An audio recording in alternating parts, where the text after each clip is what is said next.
Breaking news. Sheikh হাসিনার রায় ঘোষণার আগের দিন যে বার্তা দিলেন মির্জা ফখরুল।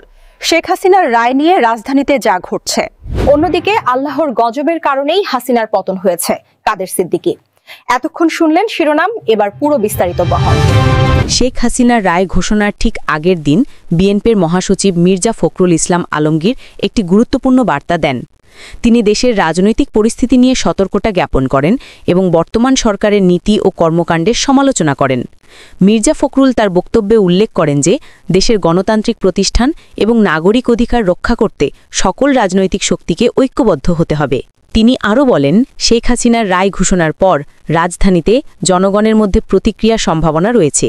এ সময় রাজনৈতিক উত্তেজনা বাড়তে পারে এবং প্রশাসনিক প্রস্তুতি অপরিহার্য।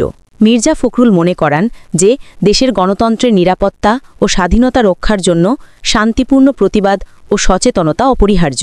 এদিকে কাদের সিদ্দিকী মন্তব্য করেছেন যে আল্লাহর অসন্তুষ্ট বা গজবের কারণে বর্তমান সরকারের পতন আসতে পারে। তিনি বলেন, মানুষের অবাধ্যতা ও দুর্নীতি রাষ্ট্রের দুর্বলতা তৈরি করছে, যা শেষ পর্যন্ত শাসক দলের পতনে প্রভাব ফেলবে।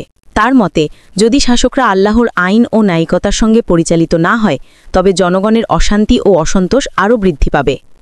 রাজধানীতে এই পরিস্থিতি নিয়ে রাজনৈতিক পর্যবেক্ষকরা সতর্ক এবং সামাজিক ও রাজনৈতিক অস্থিরতার প্রভাব দেশের সামগ্রিক পরিস্থিতিতে গুরুত্বপূর্ণ প্রভাব ফেলতে পারে।